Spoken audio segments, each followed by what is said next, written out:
Kabar Ustadz Bendri? Alhamdulillah sehat, Pak Aris.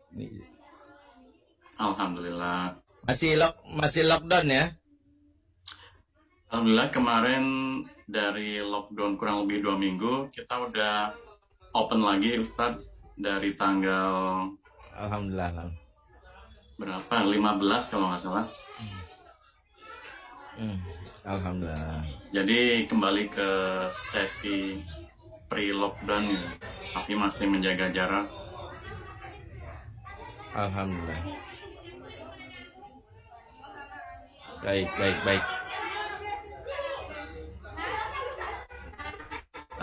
Insya Allah nanti kita buka dengan sedikit pengantar Ustadz. Terus nanti kita persilahkan akan dimulai. Agama kan nanti mereka sama dia kalau dia emang buru-buru. Tunggu aja. Iya. Tunggu aja. Jaga lama nanti. Agak malam. Kita mulai ya. Baik, silakan. Maaf. Assalamualaikum warahmatullahi wabarakatuh. Alhamdulillah warahmatullahi wabarakatuh. Wassalatu wassalamu ala asrafil anbiya'i wal mursalin wa ala alihi washabbihi ajmain. Alhamdulillah rabbil alamin. Jamaah Bapak dan Ibu dan jamaah sahabat Iqra sekalian, puji dan syukur kita panjatkan kepada Allah karena pada sore hari ini kita diberi kesempatan kembali untuk mengikuti kajian reguler Iqra West sekalian.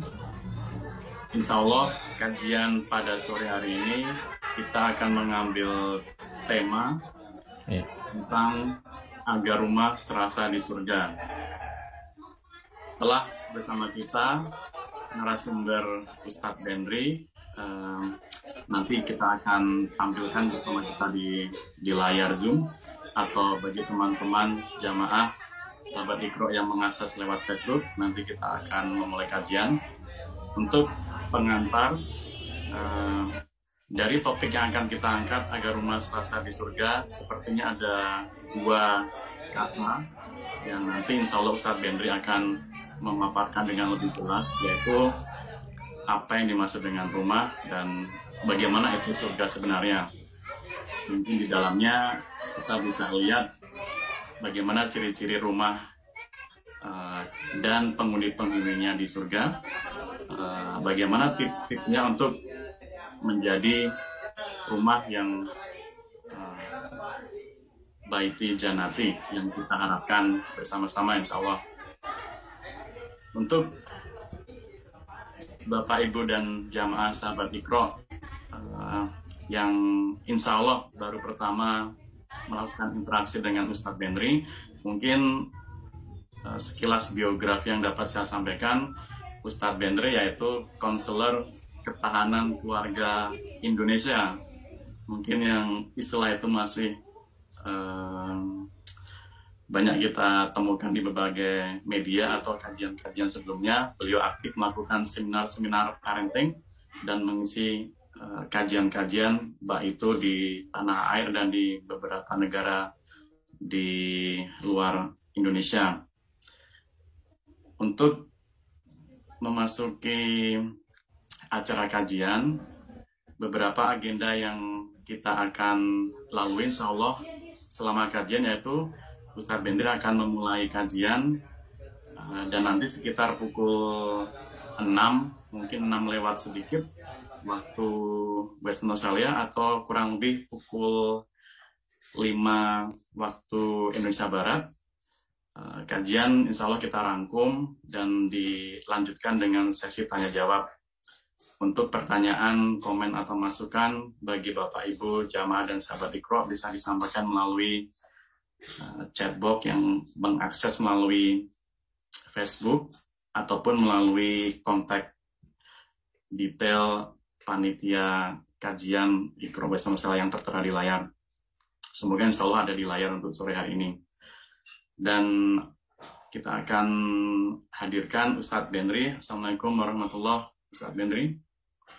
Waalaikumsalam warahmatullahi wabarakatuh. Jadi alhamdulillah kita udah online, insya Allah Ustadz. Untuk agenda seperti yang kita paparkan tadi, setelah selesai materi atau kajian, nanti insya Allah sampai pukul 5 waktu Indonesia Barat atau kurang lebih pukul 5, kita lanjutkan dengan sesi interaktif atau tanya jawab dan diskusi. Untuk selanjutnya, waktu dan jaringan saya sampaikan kepada Ustadz. Silahkan Ustadz.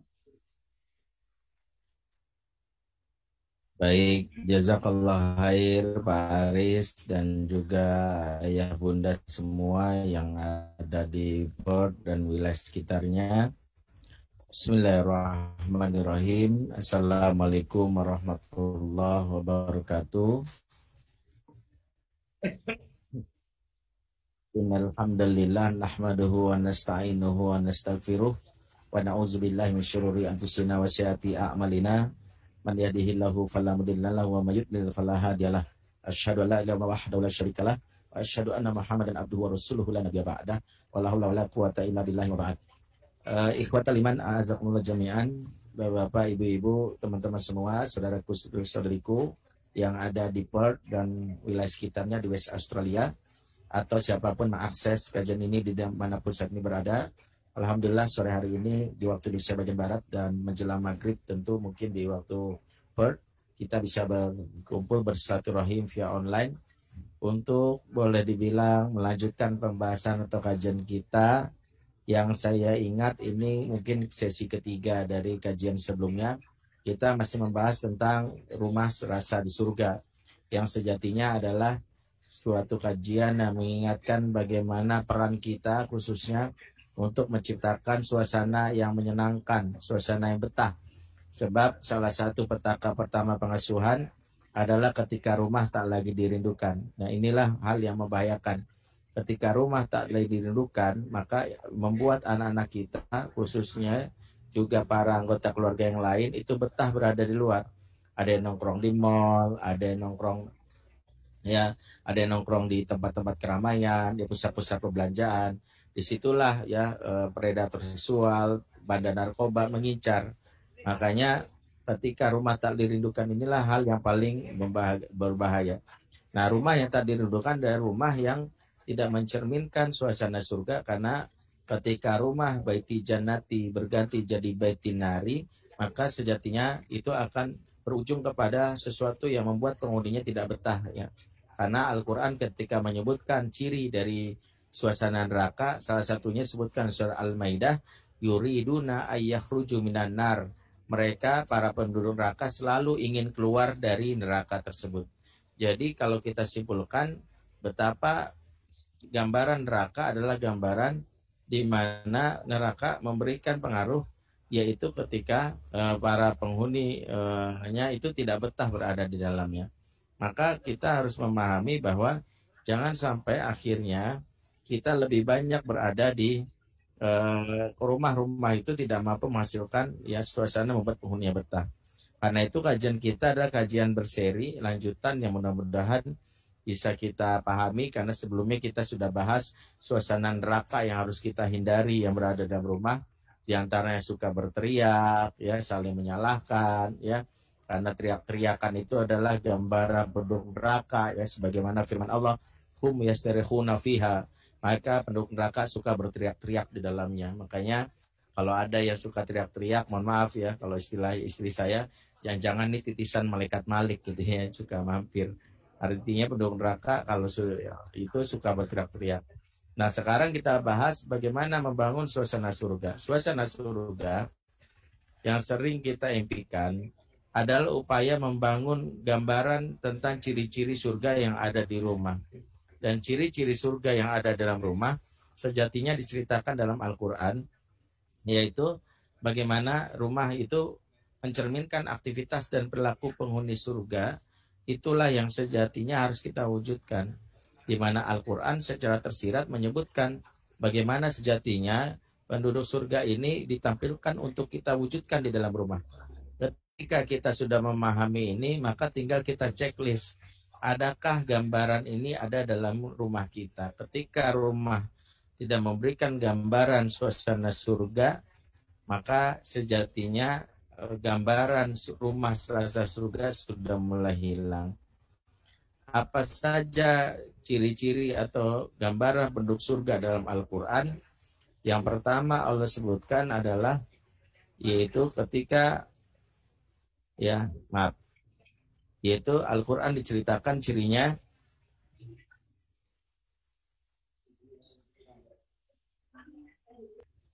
Allah berfirman udkhuluha bisalamin aminin. Masuklah kamu ke dalamnya dengan salam dan rasa aman. Allah ceritakan surat Al-Hijr 6 bagaimana suasana dalam surga, yaitu kita masuk ke dalamnya dengan salam dan rasa aman. Kata salam, makna pertama disebutkan para ulama artinya sejahtera, yaitu gambaran bahwa memang di surga tidak ada satupun yang kekurangan, di dalam surga tidak ada satupun merasa kesulitan. Tapi makna kedua salam disebutkan juga dalam Al-Quran, yaitu dalam surat Maryam ayat 62, la yasma'una fiha lagwan illa salama. Mereka di dalamnya tidak mendengar perkataan yang tak berguna kecuali ucapan salam. Artinya bahwa ketika kita ceritakan gambaran Quran dengan ucapan salam, maka disebutkan bahwa penduduk surga itu selalu terbiasa mengucapkan salam. Inilah yang checklist pertama yang kita mau buat dalam rumah. Ketika rumah dalam hal ini sudah mulai dalam hal ini tidak terbiasa mengucapkan salam, maka itulah yang mungkin menjadi awal dari penyebab musibah. Betapa banyak misalnya ketika kita memahami dalam hal ini udah sampai checklist 3 maka kita sudah membiasakan diri untuk membiasakan salam, itu sudah kita bahas Yang kedua adalah ini sudah kita bahas kalau nggak salah di pekan sebelumnya. Kemudian adalah Allah sebutkan bi aminin, surga itu tidak ada kezaliman. Artinya apa? Surga itu orang-orang tidak mengalami apa yang menjadi hal-hal yang tidak disukai Wa may ya'mal minas solihati min dzakarin aw untha wa huwa mu'min fa ulaika yadkhuluna jannah wa la yuzlamuna naqira. Ini juga gambaran bahwa di surga itu tidak ada satupun yang dianiaya, karena Allah berfirman barang siapa yang mengerjakan amal-amal soleh baik laki-laki ataupun wanita sementara mereka beriman, maka mereka masuk ke dalam surga dan mereka tidak dianiaya walau sedikit pun. Inilah gambaran yang kedua, bahwa surga identik dengan kedamaian, tidak ada satupun yang dizolimi. Karena itulah ketika rumah sudah berubah menjadi rumah yang saling menyakiti, tangan suka memukul, lisan yang menyakiti, maka ini juga menghilangkan suasana surga. Ini sudah kita bahas tidak setelah. Berikutnya adalah surga diceritakan, yaitu cirinya adalah tidak memiliki perasaan negatif. Allah menceritakan dalam Al-Quran, wa nazza'na ma fi sudurihim min ghillin, dan kami lenyapkan segala rasa gil atau dendam yang berada dalam hati mereka. Jadi sifat penghuni surga itu tidak ada dendam, makanya gak ada ceritanya orang masuk surga itu mengungkit-ungkit masa lalu. Lo kok bisa masuk surga? Wah ini ngaco nih. Kan dulu kita beda partai misalnya gitu dulu kan kamu mantan aku, kok mantan masuk surga? Nggak ada ceritanya. Kita akan bilang nyesel gitu masuk surga kalau ketemu mantan, nggak ada. Karena Allah telah lenyapkan perasaan negatif ini. Tidak ada satupun di antara kita yang memiliki perasaan-perasaan negatif yang ada di surga. Makanya nggak ada ceritanya tiba-tiba istri cemburu gitu. Wah Allah, ternyata suamiku di surga poligami, dulu di dunia ngakunya setia. Wah bohong banget nih. Ternyata nggak ada. Jadi kalau ada yang bilang, ya Allah boleh nggak sih Ustaz saya berdoa supaya di dunia, di akhirat suami saya itu misalnya nggak nikah sama yang lain, boleh nggak? Saya bilang yang penting masuk surga aja dulu Bu. Kalau di surga adalah hal-hal yang negatif terasakan. Makanya di surga nggak ada perasaan bosan, nggak ada satupun yang bilang, aduh kalau suka begini-begini aja, emang enak Pak ya? Enggak. Ya misalnya ada yang bilang bahwa kayaknya hidup gak ada tantangan gitu, sekali-sekali mau dibakar di neraka. Nggak ada satupun pun di surga berpikir gitu, karena si perasaan-perasaan yang muncul seperti itu hanya di dunia identik dengan bosan, dengan yang lainnya. Tapi surga itu tidak ada perasaan, masuk tidak ada dendam. Masuk tidak ada dendam, apa penduduk surga itu tidak sekalipun ngungkit-ngungkit kesalahan masa lalu. Demikianlah juga gambaran penduduk surga yang ada di dunia, di mana setiap anggota keluarga jangan biasa mengungkit-ungkit masa lalu. Ya, dan ini biasa mengungkit-ungkit masa lalu karena ya permasalahan tidak diselesaikan segera. Yang ada adalah ditunda-tunda. Ya, kebiasaan buruk kita adalah menunda-nunda masalah.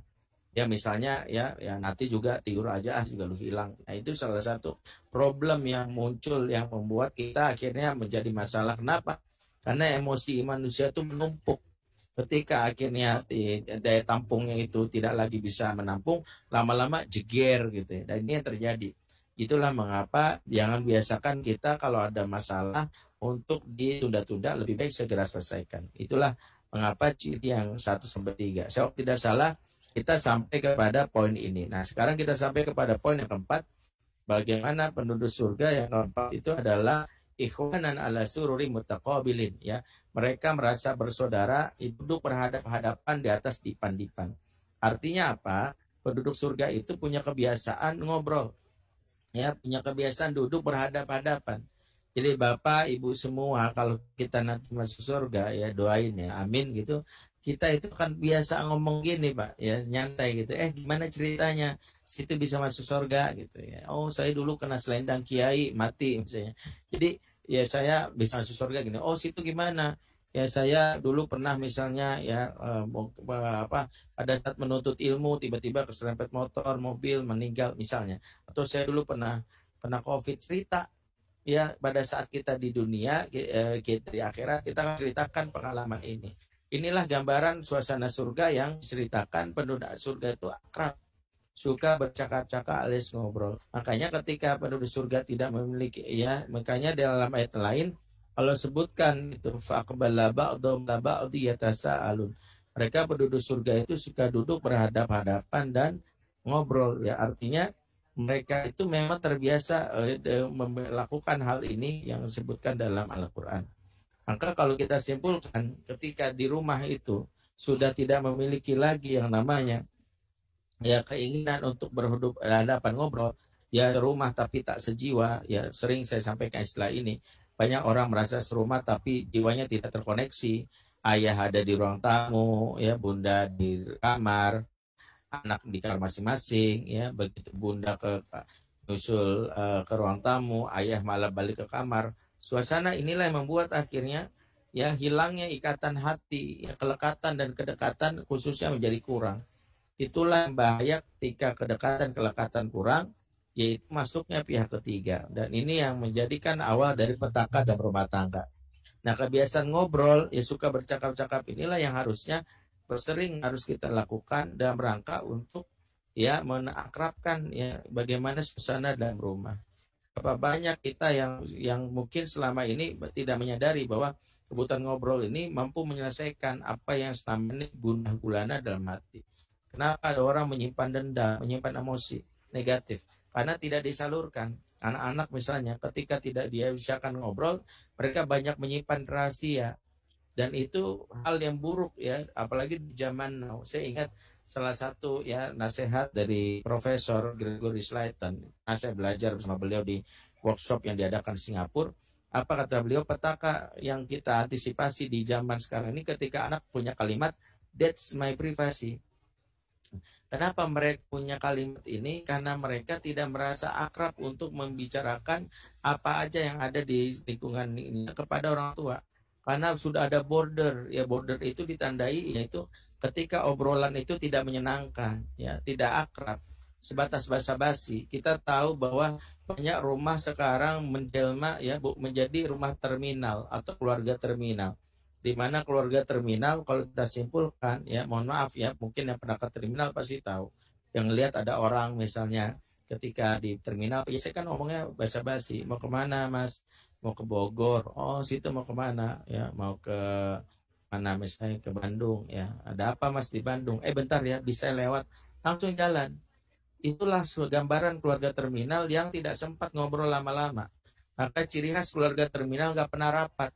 Ya karena nggak ada orang yang rapat di terminal ya kecuali petugas terminal gitu.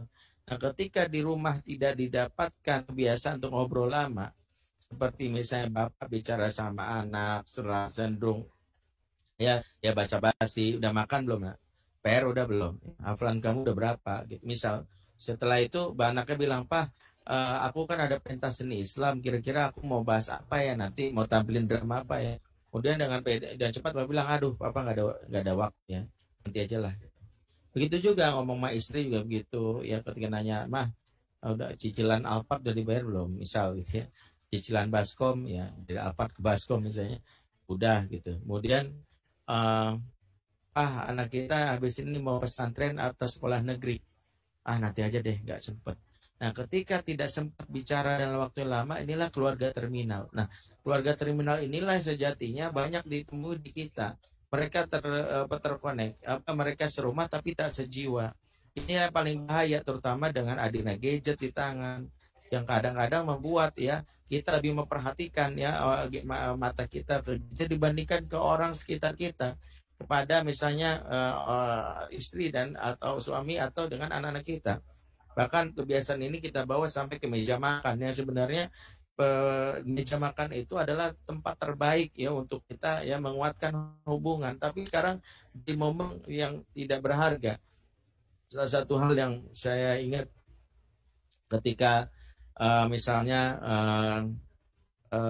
suatu hari saya diminta, bukan minta, sama istri makan di sebuah resto. Ketika itu saya ingat waktu di resto yang saya makan itu, saya bersama istri punya komitmen kalau dari resto handphone harus kita sita ya, taruh di tas masing-masing agar kita memaksa diri untuk ngobrol dengan anak-anak gitu. Sampai ketika kita lagi ngobrol, tiba-tiba depan mata kami itu ada keluarga lain yang datang, anaknya juga sama kayak kami 5 gitu. Saat itu ya mereka memesan makanan ya, ketika mereka memesan makanan ya, setelah selesai mereka akhirnya apa yang terjadi, mereka langsung ya pas pelayan itu kembali ke base-nya, tiba-tiba masing-masing anggota mengambil gadgetnya dan sibuk dan gadgetnya gitu. Dan saya lihat sendiri langsung ya, saya lihat gitu ya. Terus itulah istri saya sempat komen, kok gitu ya, di meja makan ngobrol malah megang gadget gitu ya. Walaupun saya mencoba bilang istri saya jangan suuzon ya. Bisa jadi dia lagi rapat di grup WA kan gitu ya. Kita nggak tahu gitu ya, mungkin saja. Jadi kita banyak yang tidak menyadari betapa ada yang hilang. Terutama ketika kebiasaan tidak bercakap-cakap ini akan berujung kepada keresahan jiwa yang nampak dimiliki oleh sebagian besar ya, khususnya bagi para wanita. Kemarin mungkin sudah sempat kita bahas betapa bagi wanita bicara itu hal yang kebutuhan dasar ya, menjadi hal yang pokok. Kalau dia tidak diberikan hak ini bahaya gitu. Bahkan ada ahli neuroscience mengatakan bahwa wanita yang sehat jiwanya minimal keluar 20.000 kata per hari kan gitu ya. Wanita kalau sehat itu harus keluar 20.000 kata per hari. Makanya kalau Maman jadi penyiar radio ya atau jadi MC ya gitu. Sayangnya MC-nya kan bukan ibu-ibu nih, bapak. Padahal ibu-ibu tuh kalau Maman harusnya jadi MC gitu, banyak bicara 20.000. Bapak-bapak itu sehari cukup 7.000 gitu, cukup 7.000, nggak lebih ya bapak-bapak itu gitu. Nah, ketika anak-anak kita tidak khususnya ibu-ibu nggak keluar 20.000, bahasa tubuhnya nggak nyaman. Itu yang membuat sebagian besar ibu-ibu udah nggak nyaman, emosinya nggak terkendali, larinya ke anak. Ini awal karena gara-gara nggak diberi hak untuk ngobrol, akhirnya dampaknya sampai kepada perilaku kepada anak-anak ya. Ini yang paling bahaya. Makanya kenapa Rasulullah SAW mengingatkan ya, salah satunya bagaimana hak seorang ibu ya, salah satu untuk bicara ya. Dan ini disebutkan dalam hadis disampaikan oleh Ibnu Abbas, di mana Rasulullah disebutkan ya perilakunya, bitu idha kholati Maimunah, saya nginap di rumah bibi saya Maimunah ya. Ini pengaturan dari Ibnu Abbas. Maimunah ini adalah istri Rasulullah SAW ya. Apa kata Rasulullah? Fatahadas Rasulullah SAW ma'a ahlihi sa'atan thumarqoda. Rasulullah SAW itu ngobrol sama istrinya, bercakap-cakap dengan istrinya, kemudian berapa lama baru tidur. Ini kebiasaan yang harus dipraktekkan. Ya, ketika tidak melakukan ini kepada pasangan, maka banyak istri yang akhirnya menumpahkan perasaan negatifnya kepada siapa? Kepada anak. Ya, perasaan negatif tumpahkan pada anak, maka ada yang sampai antem, ya ada yang sampai ngomel-ngomel sama anak ya. Nah, itu karena berapa kali saya menemukan fakta di lapangan, Kalau ada ibu-ibu yang suka ngegas sama anaknya pagi-pagi, ya, mama udah bilang berkali-kali sama kamu tuh suka banget. Itu biasanya sama bapaknya belum selesai itu. Ya, ibu-ibu yang suka ngomel sama anak-anaknya sejatinya mewakili perasaan sedang tidak bahagia dengan suaminya. Nah ini jadi nasihat buat para bapak gitu ya. Kenapa hal yang sederhana yang berujung kepada petaka itu adalah nggak mau memberi kesempatan ngobrol sama pasangan. Nah, ngobrol ini penting bagi seorang wanita tadi karena sejatinya tidak ada wanita pendiam, ya. Yang ada adalah wanita yang terluka hatinya. Jadi kalau istri kita diam bahaya, ya. Justru kita harus waspada gitu. Wah ini bahaya nih, bahasa tubuhnya udah nggak nyaman. Nah ini seringkali hal yang sepele ini berujung kepada hal-hal yang selama ini kita tidak pikirkan. Makanya Nabi SAW yang meluangkan waktu ya untuk bicara dengan istrinya sesibuk-sibuknya. Karena itulah yang menjadikan rumah menjadi seperti surga. Obrolan-obrolan itu yang berujung kepada perasaan nyaman. Nah, ketika wanita tidak dapat obrolan tadi, kita bisa lihat sorot matanya, ya, memendam perasaan. Hati-hati ya kalau tiba-tiba istri kita itu nggak lagi mau memandang. Ya, saya sering mengatakan dan ini mudah-mudahan jadi pengingat bahwa bahayanya ketika seorang wanita itu memendam perasaan itu akan berujung kepada yang namanya anak-anak yang terluka karena emosi ibu yang tidak terkontrol. Dan itu salah satunya adalah ketika bahasa tubuh itu bisa kita lihat. Bagaimana menandakannya? Simple ya buat bapak-bapak khususnya. Jika tidur sudah berbalas punggung, mata tak berani menatap mesra, tanda ada hati yang terluka. Nah itu. Jadi kalau mata itu ya udah nggak mau dipandang bahaya itu. Mata ini kan jendela jiwa. Hati yang sudah terinjak-injak menyebabkan mata tak berani terbuka. Makanya kalau ada orang kalau ngomong tuh tidak memandang mata kita, itu ada yang disimpan. Dan itu manusiawi, lumrah. Ya pernah Rasulullah SAW misalnya disapa oleh sahabat yang bernama Waqsy. Sampai pada saat itulah Rasulullah SAW menjawab salamnya tapi tidak ya memandang wajahnya Waqsy karena mengingat Waqsy pernah membunuh pamannya Hamzah dulu waktu masih jahil atau kafir. Tapi ketika Waqsy masuk Islam, ya Rasulullah maafkan. Tapi ketika bagaimana kenangan ketika Hamzah dibunuh itulah yang membuat Rasulullah tidak memandang wajah Waqsy begitu mengucapkan salam. Demikian juga istri. Ketika istri dalam hal ini tidak mendapatkan haknya untuk bicara, maka yang bisa kita ukur adalah emosinya yang tadi ditandai dengan matanya tidak bisa menatap. Makanya salah satu tips sederhana untuk mengukur kualitas hubungan di rumah, ya biasakan saling memandang. Gitu. Ya, bagi yang punya pasangan tentu saja. Yang jomblo ya mandang tiang atau mandang apalah. Tapi yang jelas kalau yang punya pasangan saling memandang. Kalau kita di dalam mandang itu istri menghindar atau yang lain atau diantara, maka ada ganjelan di hati yang belum selesai. Dan inilah yang harus kita antisipasi ya supaya tidak sampai yang menimbulkan hal yang fatal dalam ini. Itu yang mungkin yang keempat. Yang kelima, gambaran suasana surga yang diceritakan dalam Al-Quran adalah la yasma'una fiha lagwa wala kiddzaba. Mereka di dalamnya tidak mendengar perkataan sia-sia dan tidak pula perkataan dusta. Bahwa penduduk surga itu selalu berkata apa adanya, terus terang, tidak ada dusta, jujur.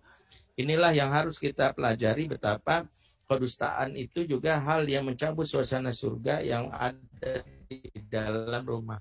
Dan kedustaan yang dimaksud adalah kedustaan yang tentu saja yang sejatinya ya, berujung kepada tindakan yang tidak disukai oleh Rasulullah ya. Karena kan kata Rasulullah innal kadhiba yahdi ila syarr wa inna syarra yahdi ila nar ya. Sesungguhnya kedustaan membawa kepada keburukan dan keburukan membawa kepada neraka. Ya, dan kedustaan itu memang ada dibolehkan ya. Kedustaan bolehkan itu tentu ada syarat-syaratnya seperti dalam perang ya. Kedustaan suami untuk menyenangkan hati istrinya ya tentu bukan berarti punya uang sekian terus bilangnya enggak ada itu. Tapi misalnya ketika istrinya menyediakan makanan ya, kemudian walaupun rasanya asin suami tetap bilang enak, itu dalam rangka untuk menjaga perasaan istrinya ya. Atau kedustaan yang dimaksud yang dibolehkan adalah mendamaikan dua saudara berselisih. Tapi di luar itu justru itu ada yang terlarang dan itu yang sejatinya yang kita cegah. Nah pertanyaannya kenapa ada dusta? Dusta yang mungkin saja muncul di dalam keluarga itu bisa jadi disebabkan adalah sikap penghuni keluarga yang terlalu dominan.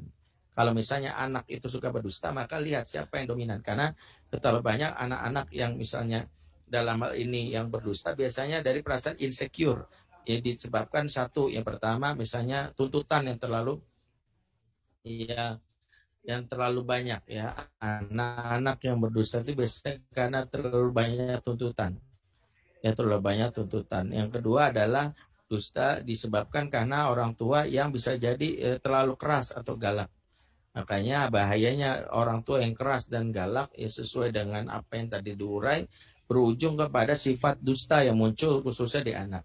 Jadi kalau anak suka bohong, evaluasi apakah kita orang tua yang suka menuntut atau orang tua yang dalam ini suka berbuat kasar dan galak. Makanya salah satu ulama dari Al-Jazair yang mengingatkan namanya Syekh Muhammad Bashir Ibrahim Al-Jaziri, dalam ceramahnya beliau mengingatkan ya bahwa orang tua jangan la takrohu li abnaikum, jangan kamu keras kepada pada anak-anakmu, kata beliau, karena sesungguhnya kerasnya kamu kepada anakmu berujung kepada sifat mereka menjadi sosok yang munafik.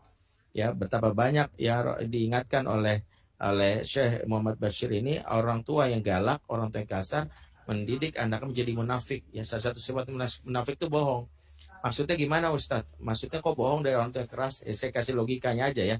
Misalnya ketika Bapak di ruang tamu, ya anak di ruang tengah misalnya, Bapak lagi baca, misalnya lagi megang handphone, tiba-tiba ada benda pecah di ruang tengah, perang gitu ya. Dan Bapak kaget spontan dan Bapak dikenal galak gitu. Tiba-tiba keluar kalimat, siapa tuh? Kurang ajar ya, awas ya kalau sampai pecah ya. Tiba-tiba Bapak datang ke ruang tengah untuk memeriksa. Anak itu sebelum Bapak datang udah kebayang di wajah dia. Bapak suara yang menggelegar tadi sudah kebayang. Aduh habis gue, digampar nih, ditonjok nih. Aduh dimasukin kamar mandi nih, dihukum nih.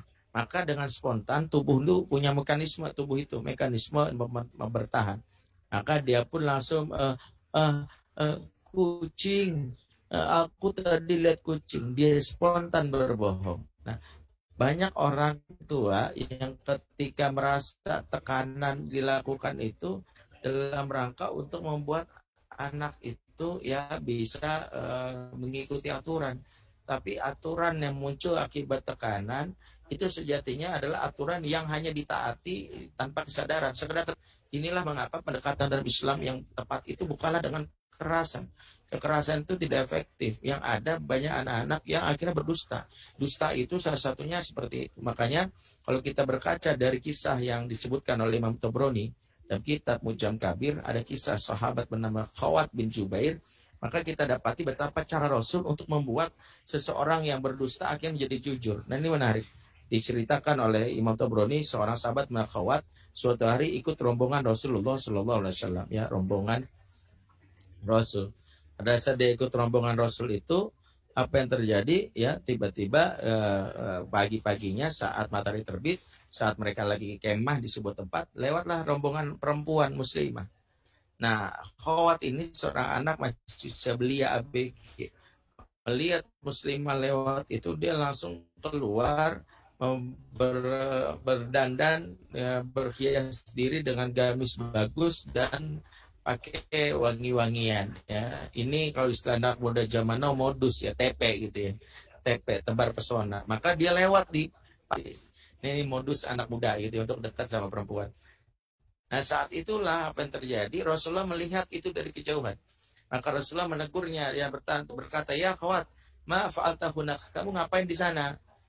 Maka Khawat yang ketahuan aksinya itu oleh Rasul spontan itu berdusta. Ya, dia langsung mengatakan, langsung dia merasakan dia insecure tadi. Ini Rasul, onta saya hilang, saya cari di sini. Ya, jadi dia mencari onta katanya di situ. Nah, Rasul kan jelas ya tidak bodoh ya, masya Allah. Onta segede gitu dicari di Ahwat, emang Ahwat segede apa kan gitu ya. Tapi Rasul karena tahu ini adalah anak muda yang lagi bohong, tidak ingin permalukannya. Rasul tidak bilang gini, Khawat, aneh Nabi, ente dusta, bohong, enggak gitu. Rasul langsung senyum saja sambil bilang, ya sudah Khawat, carilah onta tersebut sampai dapat ya. Sayang kalau hilang, mahal harganya. Maka Khawat pun malu, dia meninggalkan tempat tersebut. Apakah masalah selesai? Tidak. Rasul ingin di pelajaran. Karena Khawat berkata onta hilang, maka disitulah Rasul ingin berikan pelajaran. Maka pada saat perjalanan pulang, Khawat ditepuk pundaknya. Khawat, iya Rasul, ontanya udah ketemu belum? Waduh, dia mah. "Eh, belum Rasul." Ya, kan gak enak kan Ibu? Ya sudah, cari sampai dapat ya. Iya Rasul, gitu. Itu kata Khawat. Begitu sampai di kota Madinah, ketemu lagi Khawat. Iya Rasul, ontanya udah ketemu. Aduh, belum Rasul. Ya cari ya, mahal itu onta. Ya Rasul gitu. Sampai akhirnya sampai di Masjid Nabawi mau sholat, Khawat dia berpikir, aduh ditanya lagi nih. Maka pada saat selesai sholat wajib, Khawat langsung melanjutkan ya sholat sunnah gitu. Dan Rasul tahu ini Khawat sengaja nih sholat supaya nggak ditanya ya. Maka Rasul sengaja duduk di sampingnya, zikir di sampingnya. Ini kuat-kuatan nih. Yang anak muda yang satu lagi yang agak bangor lah istilahnya, yang satu lagi pendidik yang besar. Ya. Dalam sholatnya itulah Khawat berpikir, ceritakan Dama di sini, dia merasa nggak tenang, nggak nyaman. Aduh, dusta sama Rasul tuh nggak nyaman. Rasul kan Nabi, mana mungkin dia nggak tahu. Ya udahlah, kalau gitu kayaknya jujur aja deh, nggak apa-apa deh, karena Rasul udah tahu gitu, daripada ditanya mulu ontanya mana gitu. Akhirnya benar dia nggak bisa khusyuk. Begitu dia sholat mengucapkan salam, assalamualaikum warahmatullahi, tiba-tiba Rasul sampingnya nepuk pundaknya. Ya Rasul, ontanya gimana, udah ketemu gitu ya. Jadi akhirnya dia bilang, ya Rasul, sesungguhnya dari awal aku masuk Islam sampai sekarang tidak ada satupun onta yang hilang. Aku berdusta. Nah, ini lihat sikap Rasul, seorang pendidik yang mengajarkan betapa orang kalau sudah mengakui kesalahan itu apresiasi dulu. Apa jawaban Rasul atas ucapan Khawat? Rahimakallah, rahimakallah, rahimakallah. Disebutkan 3 kali. Allah merahmatimu, Allah merahmatimu, Allah merahmatimu. Waqal ma fa'ala abak. Gimana kabar bapakmu? Masya Allah. Di sini Rasul mengajarkan betapa cara membuat seseorang itu mengakui kesalahan itu diapresiasi. Kalau kita ketika anak ngakuin kesalahan langsung kita kejar. Ketahuan kan, bohong kamu ya. Jadi selama ini benar-benar kamu ya, ceritain sama bapak, ceritain sama mama. Bapak udah gak percaya lagi sama kamu. Makin kesel tuh anak sampai dalam hati, ya udahlah. Nah ini beda, Rasul justru memuji pertama agar perasaan ketika dia berjujur itu membuat dia merasa nyaman. Oh jujur itu enak ya, dibandingkan nggak bohong tuh pasti nggak nyaman. Ya, jadi jangan sampai anak justru merasa nyamannya kalau bohong. Alhamdulillah, karena bohong akhirnya nggak digebukin gitu. Giliran jujur ya digebukin. Nah ini yang salah di kita. Akhirnya anak belajar, yang mendingan bohong aja deh. Ini juga yang terjadi ya. Makanya kalau anak udah jujur, apresiasi. Masya Allah, alhamdulillah. Aduh, baik, papa kecewa sih, tapi papa senang kamu berkata jujur. Nah, yang lakukan Rasul seperti itu. Apakah selesai masalahnya? Tidak. Ternyata Rasul menunda dan sampai pekan depannya, ketika para sahabat dalam majelisnya berkumpul, maka Rasulullah mengeluarkan hadis yang kita kenal dengan hadis ini, innal sidqa yahdil bir wa innal birra yahdil jannah wa innal kadhiba yahdi ila syarr wa innal syarr yahdi ila nar. Sesungguhnya ya kejujuran mengantarkan kepada kebaikan dan kebaikan mengantarkan kepada surga. Sesungguhnya kedustaan mengantarkan kepada keburukan, keburukan mengantarkan kepada neraka. Kata Khawat pada saat sampaikan hadis ini, dia tersenyum. Sesungguhnya hadis ini sejatinya harusnya disampaikan sepekan yang lalu. Tapi Rasulullah menghargai saat itu sehingga menundanya. Sehingga Khawat merasa dirinya betul-betul dihargai. Ini yang harus jadi dasar. Jadi mohon maaf kalau di antara kita masih kita temukan sikap yang dusta, itu bisa jadi karena tidak nyamannya perilaku yang kita terapkan di antara kita. Kalau ada yang mengakui kesalahan seolah-olah dia harus benar gitu ya, langsung kita gebukin, kita marahin. Harusnya ketika anak khilaf dan mengakui, kita boleh kecewa, tapi kita apresiasi dulu. Ya saya pernah mengalami ketika anak saya harus bercerita jujur ketika dia melakukan kesalahan. Dan akhirnya saya bilang, makasih ya nak. Abi kecewa, tapi Abi senang kamu jujur. Dan itu harta yang paling berharga. Dan Abi sangat senang apresiasi. Abi yakin kamu sudah belajar dari kesalahan dan kamu bisa memperbaikinya. Masya Allah, besok-besoknya apapun dia akan terus buka. Dan inilah yang menjadi dasar suasana surga di dalam rumah. Jadi gambaran surga itu juga kita lihat ketika anak-anak ya dalam hal ini mendapatkan yang namanya hak untuk bisa jujur. Berikutnya, yang poin ke-6, Allah sebutkan gambaran penduduk surga adalah yaitu udkhulul jannata antum wa azwajukum tuhbarun. Masuklah kamu ke dalam surga, kamu dengan istri-istrimu ya akan digembirakan. Yaitu gambaran penduduk surga yang ada dalam Quran, mereka sejatinya ya akan bergembira. Jadi nggak ada ceritanya surga tanpa kegembiraan. Nggak ada orang di surga itu bete, sedih, karena surga itu penuh dengan kegembiraan. Maka disebut tuhbarun. Ini kalau kita bahas itu adalah fi'il majhul ya, artinya secara pasif ya, artinya kita pasif dan kegembiraan itu datang secara aktif. Ini yang kita pahami. Dan juga disebutkan dalam surat At-Tur 18, fakihina bima atahum rabbuhum ya. Mereka bersukaria dengan apa yang berikan kepada mereka oleh Tuhan mereka, pastinya gembira. Jadi gambaran kegembiraan inilah yang mungkin harus kita pelajari, bagaimana kita membuat dalam hal ini keluarga kita mendapatkan haknya. Salah satunya adalah hak yang kita harus berikan kepada keluarga kita, diceritakan dalam Al-Quran surat Abasa 38-39. Dan ini ukuran sederhana untuk menilai suasana surga itu nggak dalam rumah. Kalau dalam rumah ini nggak ada suasana surga ini, kita wajib merenung. Apa kata Allah? Wujuhu yawma idin musfirah dahikatum mustabsyirah. Wajah mereka di hari itu berseri-seri, tertawa dan bergembira ria. Masya Allah, Al-Quran menceritakan gambaran penduduk surga itu wajahnya happy. Makanya kalau ngaku rumah surga tapi nggak ada kegembiraan, ini menunjukkan surga telah hilang di dalam rumah tersebut. Karena nggak mungkin penduduk surga itu sedih, nggak ada. Ya, karena mereka sendiri berucap alhamdulillah adhaba anal hazan. Ya, sesungguhnya segala puji Allah yang mengusir kesedihan dalam diri kami. Artinya penduduk surga itu happy. Ya, happy itu yang kita lihat. Makanya tugas kita di dalam rumah memastikan anggota keluarga itu gembira. Anggota keluarga itu tertawa.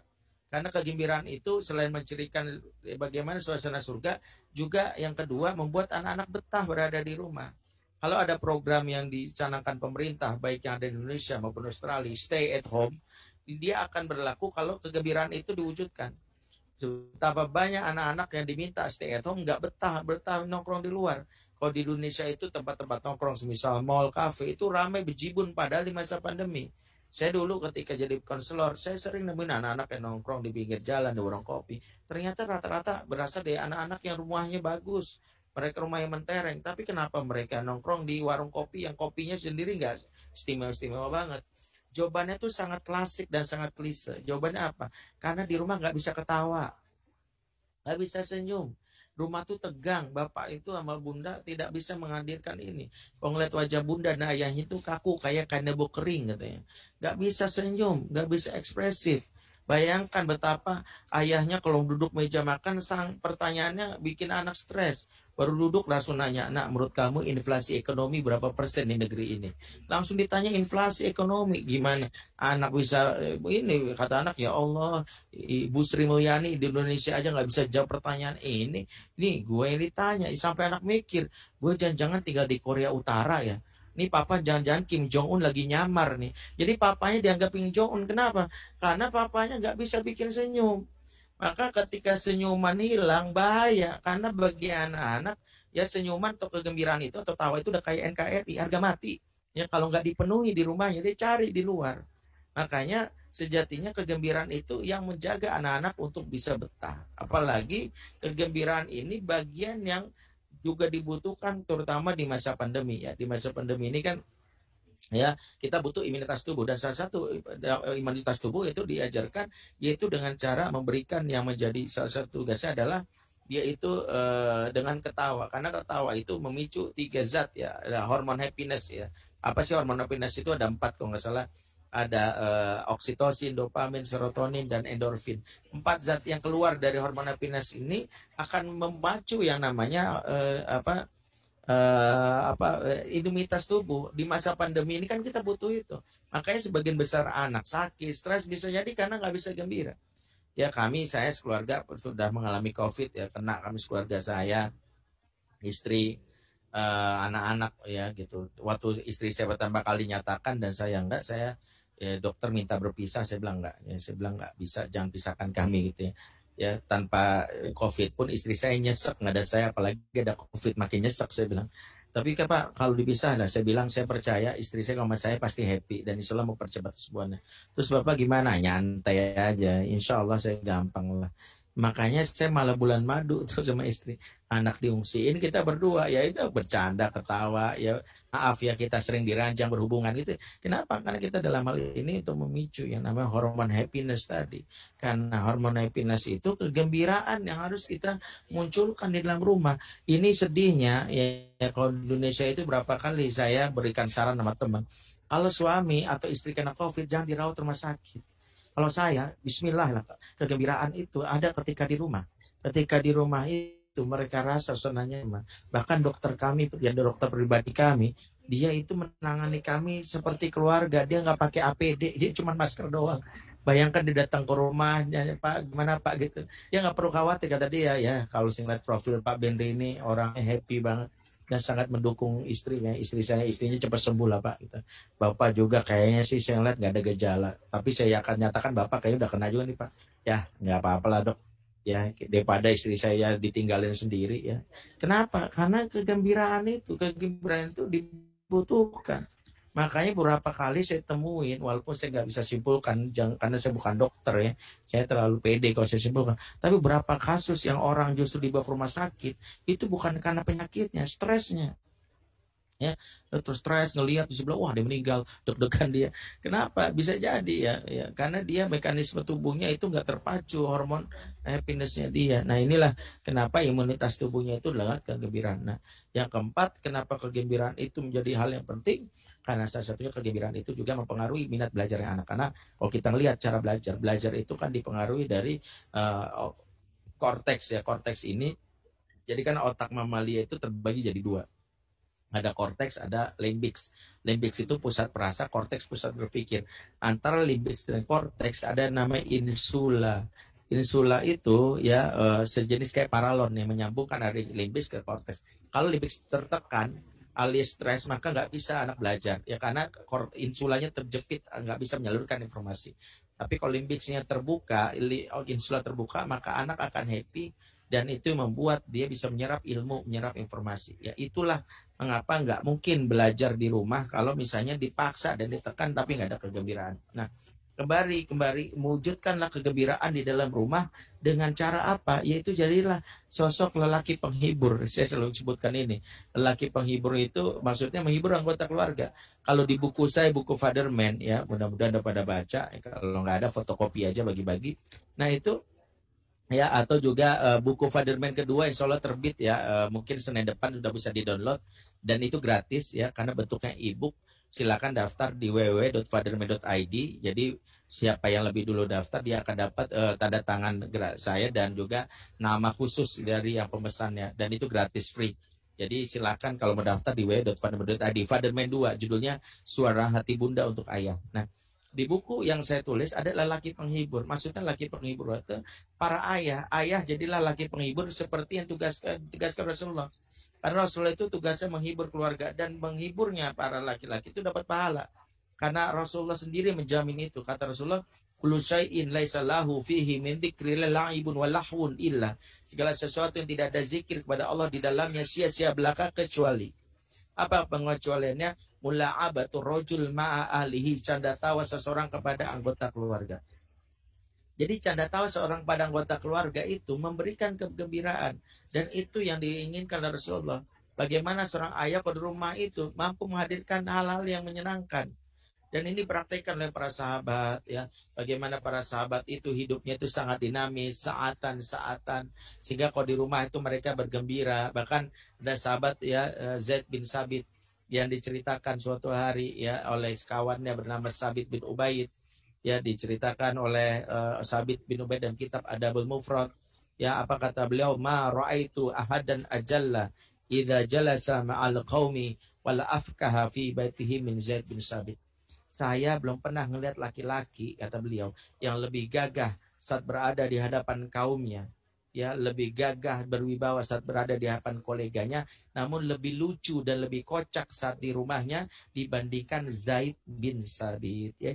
Jadi Zaid ini sahabat yang ahli Quran, mengumpulkan mushaf Utsmani. Beliau juga sahabat yang kita tahu ahli fikih mawaris ya, tapi menunjukkan akhlaknya kalau di hadapan koleganya berwibawa, menunjukkan kewibawaan. Tapi kalau di rumahnya bapak yang lucu, kocak, menyenangkan. Kalau kita kebalik ya, sebagian ortu itu bapak khususnya, kalau sama teman-teman yang ngakak luar biasa, kalau di rumahnya galak minta ampun, sholat, ya, kamu tuh suruh baca Quran, susah banget dibilangin. Kebalik, keluarga itu yang lebih berhak dapat jatah kebahagiaan itu dibanding orang lain. Kenapa giliran orang lain dikasih bunga, sampahnya buat keluarga? Ini nggak bener.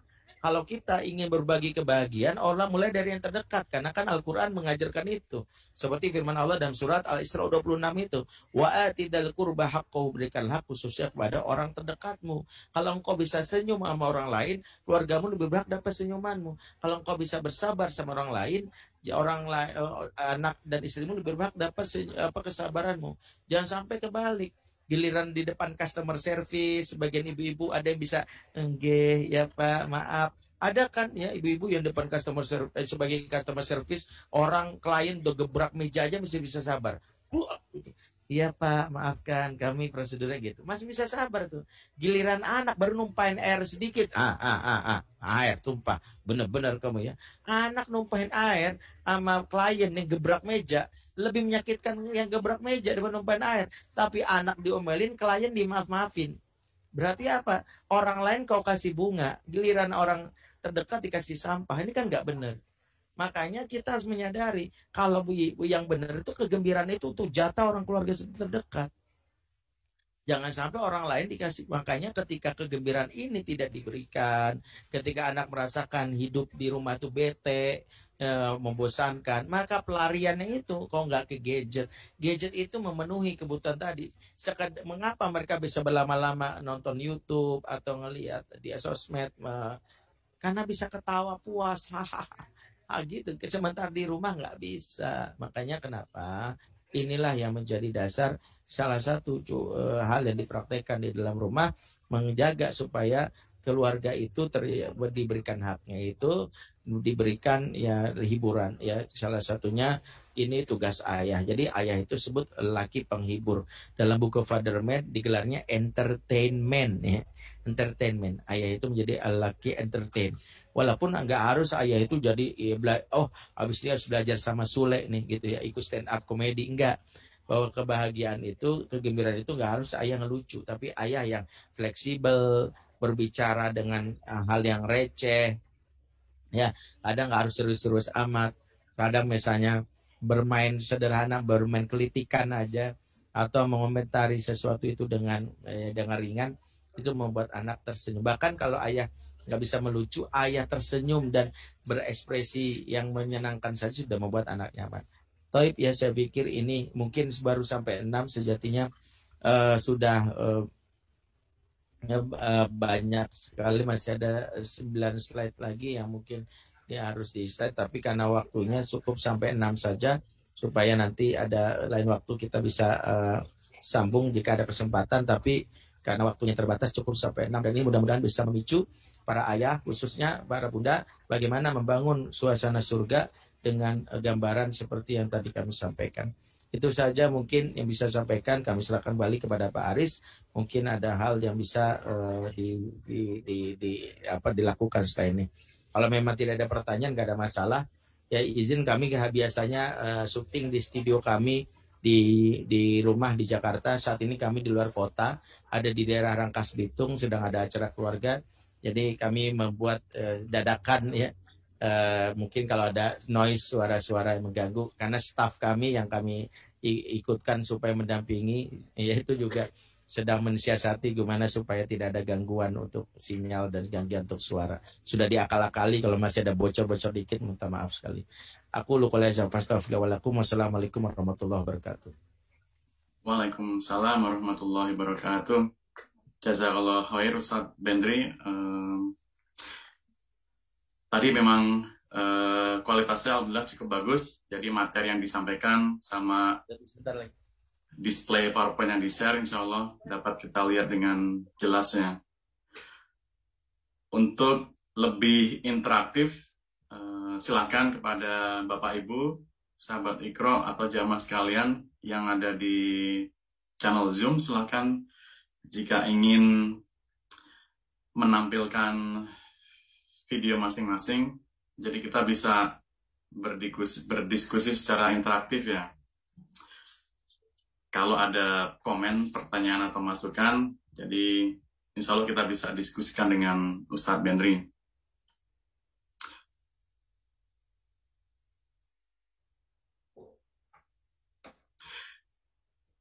Jika belum, ini alhamdulillah ada satu pertanyaan di grup chat Ustadz dari Ibu Nani di Brisbane.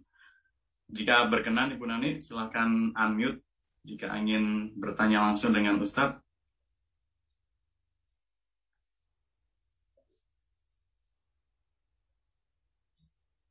Assalamualaikum Ustadz. Waalaikumsalam warahmatullahi wabarakatuh. Ya, tadi kan sudah dijelaskan kalau kalau karena rasa takut itu tadi kan jawabannya misalnya jangan ambil coklatnya satu aja. Ini contoh kasus ya Ustadz. Tapi dia ambil 2 gitu terus tadi ngapain gitu, jawabannya kan nothing gitu kan. Padahal sebenarnya kan saya tahu kalau dia ambil 2 terus untuk memperbaikinya gimana Ustadz, karena itu udah menjadi boleh dibilang udah kebiasaan, dalam arti karena nggak boleh makan 2 coklat, mestinya 1 aja tapi dia itu ambil 2 gitu. Gimana tuh untuk memperbaikinya supaya dia lebih kedepannya jangan takut tapi jujur gitu. Iya. Ya sebenarnya kalau baik, jazakillah khair. Sebenarnya kalau kita melihat dalam konteksnya bahwa mama melihat itu kamu ambil 2 atau tadi yang dari Ustaz, cukup katakan sebenarnya kalaupun kamu maunya nggak apa-apa nak ya, yang penting jujur. Tapi kalau kita lihat anak belum mau dalam situasi seperti ini, sebenarnya yang kita evaluasi itu adalah relationship, hubungan kita. Problem utama dalam pengasuhan itu adalah bad relationship atau hubungan yang buruk. Hubungan yang buruk itu yang menyebabkan anak itu bersikap ya jadi suka bohong. Karena kalau kita tahu bahwa kejujuran itu dasarnya adalah karena rasa nyaman, yang disebut para ahli sebagai SST. Apa itu SST? Safe, Secure, and Trust. Maka kita jadi membuat anak itu akhirnya merasa dia mau terbuka. Nah ini prosesnya nggak bisa instan. Berarti kita mengembalikan lagi hal-hal yang sederhana. Misalnya, kenapa anak suka berdusta bisa jadi beriringan dengan sikap yang lain. Misalnya dia termasuk orang yang tidak mau nyaman berduaan sama kita. Dia termasuk orang yang tidak suka bercerita sama kita. Makanya kalau kita ingin membangun, maka meluangkan waktu untuk one-on-one time with mother or father. Berduaan bersama dengan ayah, anak, dengan anak, dengan ibunya. Berduaan yang bagaimana? Yang menyenangkan. Mulailah dengan self-disclosure. Apa itu self-disclosure? Yaitu ketika bunda banyak bercerita tentang diri bunda. Ini membuat border di antara kita itu terbuka. Jadi sebagian besar ortu dan anak itu pendekatannya, kalau ngomong itu kan pendekatan wawancara. Udah KPK sama koruptor gitu. Kamu mau siapa? Tinggal di mana? Ini gitu. Jadi kayak KPK gitu. Tapi kalau seorang yang anak-anak itu malas gitu cerita dan pendekatan wawancara karena harus dibanyakin pertanyaan yang membuat dia tertekan. Tapi mulai dengan hal-hal yang menyenangkan, cerita tentang diri bunda. Walaupun responnya pertama atau berapa hari itu anak responnya datar, tapi percayalah, ketika dia bilang dulu tuh bunda waktu atau mamah waktu umur kamu tuh, ya sederhana aja, yang lucu-lucu menyenangkan. Mama tuh pernah waktu di Indonesia misalnya, pernah waktu sekolah, tiba-tiba dikejar anjing. Hal seperti itu. Karena ketika seiring dengan anak mulai banyak terbuka, dia akan lebih mau jujur. Karena anak-anak itu pada hakikatnya punya prinsip yang sama. Mau anak bule, mau anak di Indonesia, mau di Australia, mau punya prinsip sama. Prinsipnya apa? Lu jual, gua borong. Ketika kita banyak bercerita tentang diri kita, dia akan bercerita tentang dirinya. Tidak ada yang tutup-tutupi. Nah, ketika anak sudah menutupi diri, lebih mengatakan nothing, ya atau misalnya nggak apa-apa, ya istilah orang anak Jakarta, ya itu misalnya that's my privacy, dan misalnya itu bisa jadi bermula dari hubungan yang buruk yang ditandai karena tidak dekat dan pelekatnya. Itu yang pertama. Yang kedua, hubungan yang buruk ini bisa kita lihat apakah ditandai dari umur awal pengasuhan. Kalau umur awal pengasuhan yang dasarnya, maka kita harus melakukan pembayaran utang, ya, parenting debt namanya. Ketika 0 sampai 7 kita rasakan anak kita itu jarang kita sentuh, jarang kita peluk. Dengan kata lain, anak itu lebih banyak mungkin ya menjauh dari kita, kita mungkin sibuk, maka sentuhan yang kurang ya, komunikasi, kedekatan, kelekatan itu yang membuat anak berjarak dan salah satunya dia merasa tidak nyaman. Nah, yang ketiga adalah membiasakan diri untuk merespon ketika bersikap baik agar anak jangan merasa dirinya hanya direspon kalau bersikap buruk aja. Ketika anak bersikap baik, cukup bilang good ya, baik. Ih, mama senang deh abang melakukan ini ya. Agar anak dalam otaknya ketika mendapatkan apresiasi keluar itu ya hormon yang memicu namanya endorfin. Ternyata berbuat baik itu menyenangkan, maka dia akan melakukan repetitif. Apa repetitif itu? Sesuatu yang baik itu diulang karena ada rasa menyenangkan. Wallahu a'lam bishawab. Jazakillah khairan Ustaz. Baik. Jazakallah khair Ustadz Bendri. Untuk berikutnya, jika masih ada jamaah sahabat Iqro yang ingin menyampaikan masukan atau pertanyaan, kami persilahkan sambil saya mengecek jika ada komen di chat box. Oh, ada ini satu Ustadz Bendri dari teman kita. Saya bacakan Ustadz ya. Assalamualaikum Ustadz. Saya pernah mendengar istilah good guy dan bad guy ketika menghadapi anak. Dan biasanya Bapak sering ditempatkan di posisi bad guy dan ibunya yang menjadi good guy atau good woman ya. Apakah metode hal seperti ini masih relevan untuk zaman sekarang? Iya. Jadi maksudnya itu, mungkin lebih banyak ibu membela anak ya, yang saya pahami. Iya, baik. Kondisi ketika kita berbagi peran jahat, peran baik, di mana ayah cenderung keras, kasar, ibu lebih lembut, maka sejatinya akan memposisikan posisi ayah sebagai posisi yang dijauhi oleh anak. Ini justru hal yang tidak efektif. Satu, posisi ketika anak berjarak sama ayah, kita nggak tahu posisi bad guy ini memberikan efek apakah luka atau enggak. Kalau luka malah bahaya. Karena kalau ayah posisikan buruk, jahat, maka menimbulkan luka, akan menimbulkan yang disebut father hunger. Father hunger ini, maka secara psikologis mempengaruhi perilaku anak. Ada anak yang gara-gara father hunger, dia mohon maaf jadi LGBT, karena dia nggak mau ingin jadi laki-laki. Kalau dia laki-laki, dia karena dia marah sama ayahnya. Ada anak-anak yang akhirnya dia nggak percaya diri. Ada anak yang dia menjadi ragu. Semua itu terjadi karena posisi yang terjadi. Ya, salah satunya adalah karena dia posisikan gitu. Yang benar itu bukan bad guy, good guy, tapi tough love dan tender love. Ya. Semua berdasarkan cinta. Tender love adalah ibu yang memberikan kelembutan, membuat anak nyaman di rumah. Ayah yang memberikan ketegasan dengan cinta yang menjaga. Jadi ayah tuh tough love itu menjaga. Dia ada 3 lakukan ayah. 1 bahasa cinta dengan ucapan, yang kedua dengan penjagaan, yang ketiga dengan pengorbanan.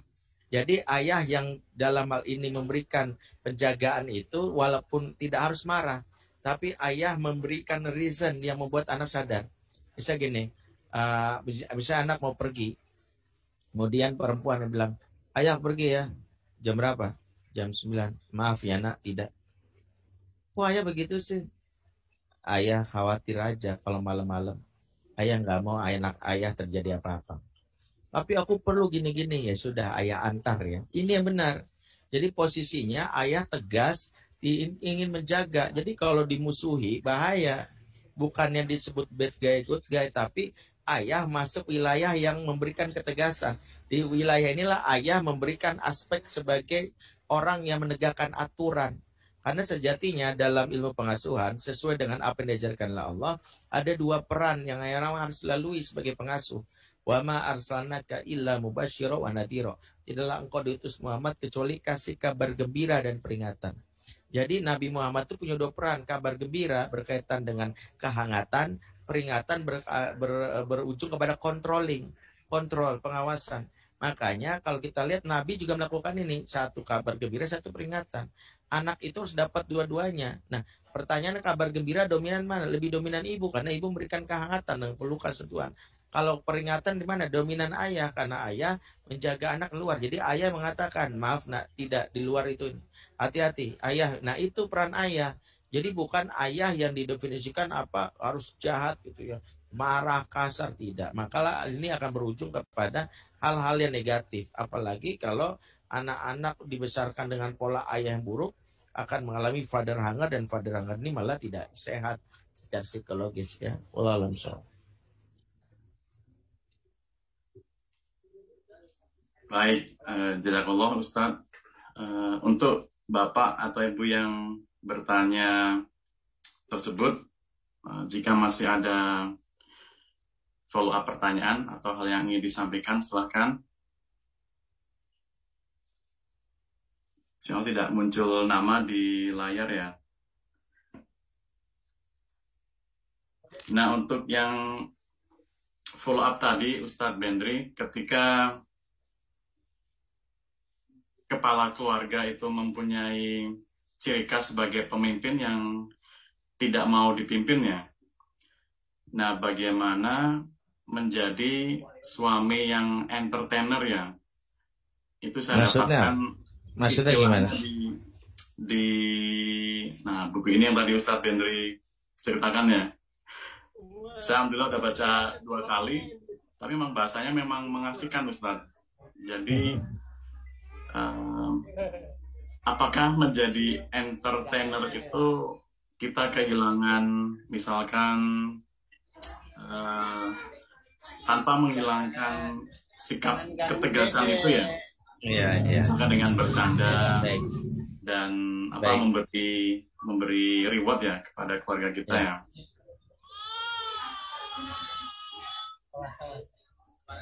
Nah, apakah itu tidak bertentangan dengan kodrat kepala keluarga sebagai pemimpin, Ustaz? Baik. Memang hal yang seringkali ayah khawatirkan kalau saya bergaya anak-anak atau bermain atau hilanglah wibawa. Sebenarnya enggak.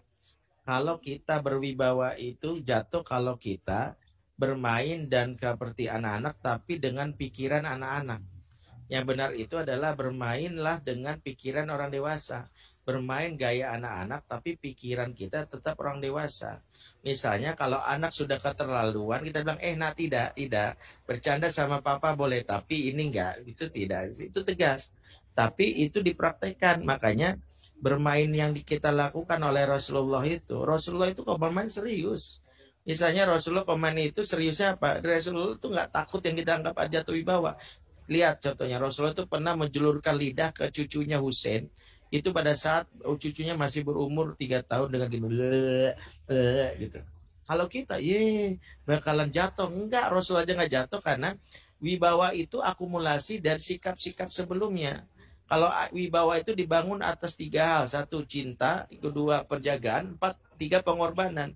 Ayah yang nggak pernah menjaga anaknya, lari dari tanggung jawab, maka jatuh wibawanya.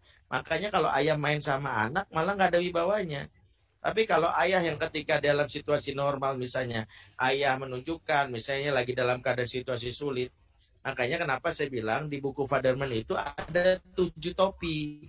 Bergantian, ada saatnya entertain, ada kalanya kita jadi konselor, ada kalanya kita jadi guru, ada kalanya kita jadi distributor dan macam-macam itu. Jadi ayah harus memahami kondisi seperti ini, dan tidak satu pun yang para ulama mengatakan bermain sama anak jatuh ke wibawa. Contoh sederhana dalam kitab yang ditulis oleh Hasan Flaiful ya, judul kitabnya Tarikh Umar bin Khattab. Di mana Umar itu ketika sedang menseleksi cagup yang akan ditunjuk di sebuah negeri, Umar itu melakukan fit and proper test sampai ada satu cagup dianggap bagus gitu. Maka Umar akhirnya melakukan upaya untuk menandatangani SK untuk memberikan kepadanya. Pada saat Umar hendak izin ke belakang ngambil kertas, nyata anak Umar di kamar memanggilnya untuk ngajak bermain dari istri yang ketiga.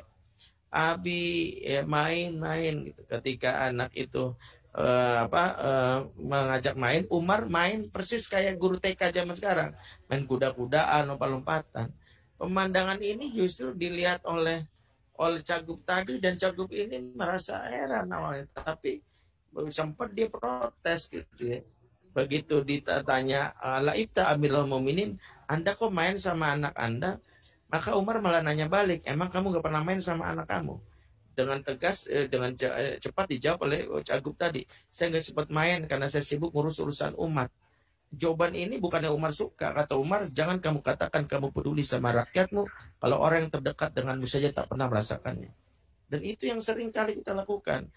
Justru kalau mau main sama anak, dan Rasulullah banyak riwayat-riwayat Rasulullah bermain ya, tapi kontrolnya ada di orang tua. Bermain yang membuat hilang bawah kalau kita di bawah kontrolnya anak. Misalnya ketika anak mau nyakar wajah kita nggak bilang ade tidak, karena sebenarnya saat anak bermain itu anak melatih kontrol diri. Anak sedang belajar kontrol diri itu dari orang tua sebagai coachnya melatih. Ya ini enggak kalau main jangkut kepala, rambut kepala tidak. Ya sudah, ayo. Jadi orang tua dalam kondisi yang entertainment tidak jatuh kewibawaan, justru membuat anak merasa nyaman dan akrab. Ya, ulam soal.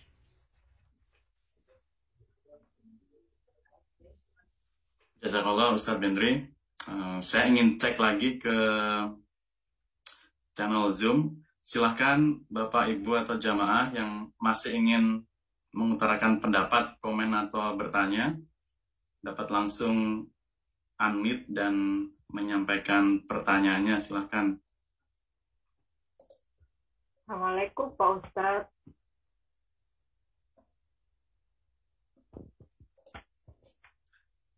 Waalaikumsalam warahmatullahi wabarakatuh. Silakan Bunda. Saya Rizky dari pengajian As-Sakinah Australia Barat. Bapak udah pernah ngisi di As-Sakinah di rumah Ibu Haji Alfi beberapa tahun lalu. Ya, Masya Allah.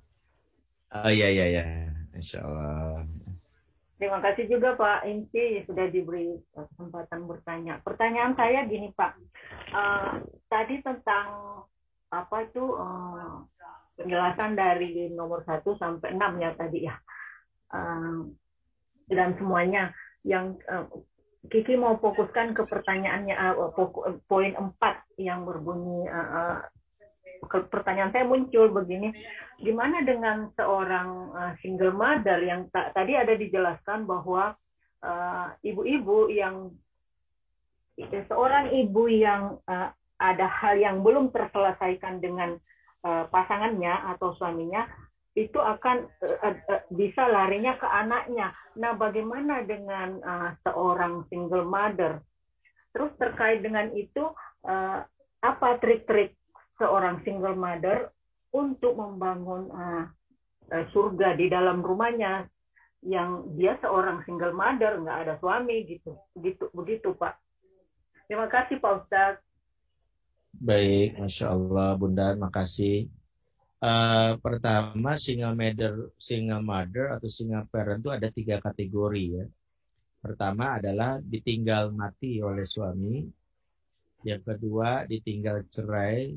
Yang ketiga, single mother dipisah jarak dan waktu LDR-an, sehingga dalam waktu yang lama, mungkin bertahun-tahun harus mengasuh anak seorang diri.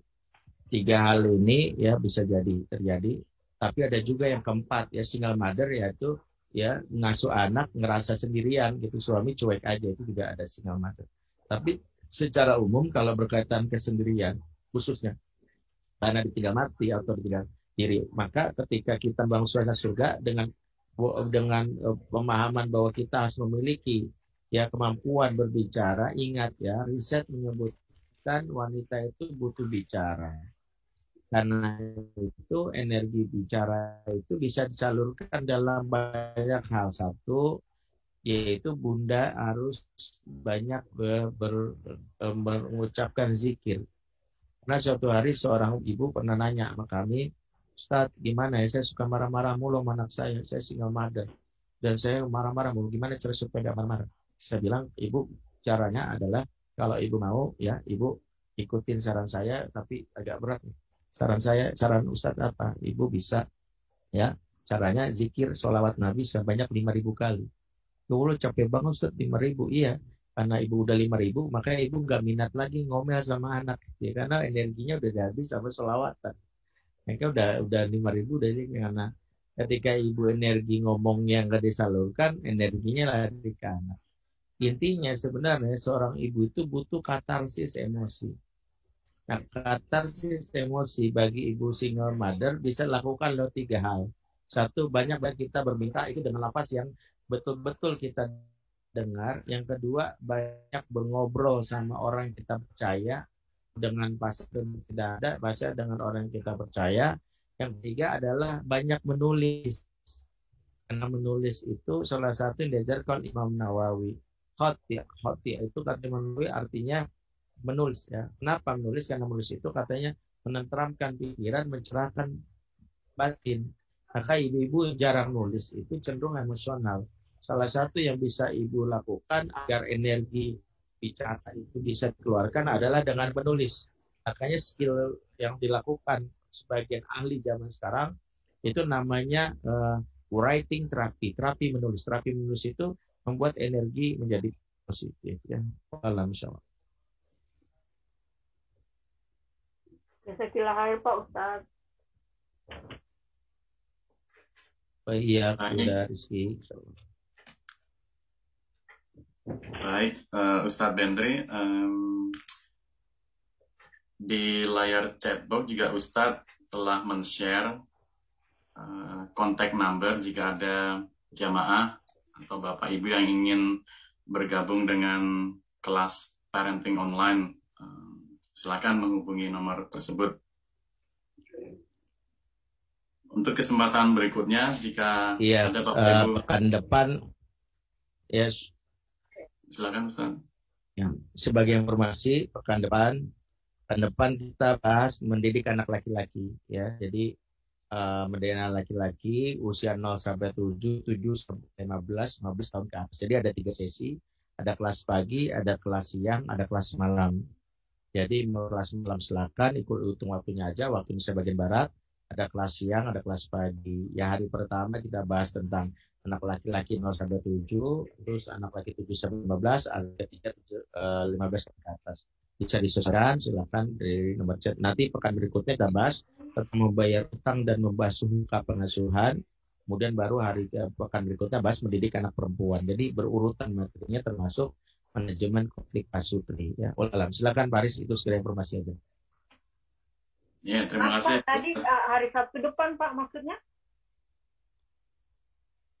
Sabtu depan nih Selasa, Rabu dan Kamis waktunya Bunda. Ini waktunya Selasa, Rabu dan Kamis ini untuk umum. Jadi dari berbagai negara yang ikut sini, ada dari Jepang, ya saudara-saudara kita di Paris, di Jerman itu. Tapi kelasnya terbatas maksimal 45. Terima kasih Pak. Baik, Ustadz. Terima kasih, sama-sama. Silakan, Pak Aris. Sepertinya udah kita bahas tadi beberapa pertanyaan yang masuk ke kolom komentar, Ustadz, dan tidak ada yang masuk di nomor kontak kami. Sebelum ke acara penutup, nanti minta tolong dipimpin dengan doa, Ustadz Bendri. Saya juga ingin mengucapkan terima kasih kepada segenap kru yang bertugas hari ini. Ada Kang Doni, Kang Ramdan, Kang Aul, Kang Agung, Pak Rozi, dan Kang Tamam. Semoga menjadi amal jariah kita semua juga. Jazakallahu khairan kepada Ustadz Bendri. Dan sebelum kita tutup, silakan dipimpin dengan doa Ustadz, dan acara kajian insya Allah kita lanjutkan dengan sesi selanjutnya dan kita bisa tutup untuk sore hari ini. Baik ya, jazakallahu khair. Mari kita tutup bersama-sama dengan doa. Auzubillahi minasyaitonirrajim. Bismillahirrahmanirrahim. Alhamdulillahirabbil alamin. Hamdan syakirin, hamdan na'imin, hamdan yafina ma huwa kafi mazidah. Rabbana lakal hamdu kaman bagi jalal zikral karim wa azmi sultanik. Allahumma shalli ala sayyidina Muhammad wa ala sayyidina Muhammad. Ya Allah ya Rahman Rahim ya Malik ya Qudus Assalam. Sore menjelang malam ini kami bermunajat kepadamu untuk memperbaiki diri kami ya Rabb. Betapa banyak yang kami lakukan yang mungkin tidak Engkau sukai. yang berujung kepada ruginya kami dunia dan akhirat. Ya Rabb, kami mohon ampunan-Mu atas segala dosa dan kesalahan kami, sengaja maupun tidak sengaja. Izinkan kami untuk terus perbaiki diri kami, menjadi orang tua yang amanah, orang tua yang bisa memberikan kehangatan, kenyamanan bagi anak-anak kami.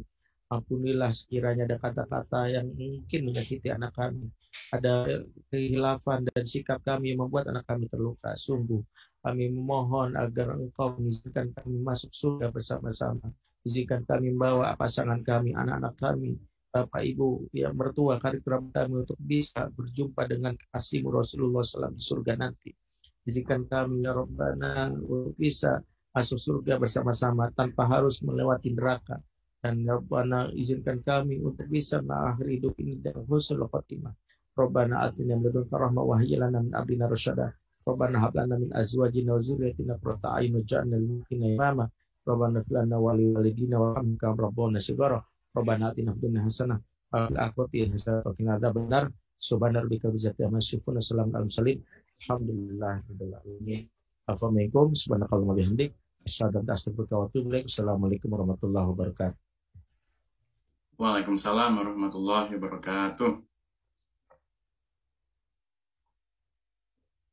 Salam buat keluarga Ustadz Bendri dan semoga aman di tanah air. Saya pamit ya. Ya, assalamualaikum. Waalaikumsalam warahmatullahi wabarakatuh.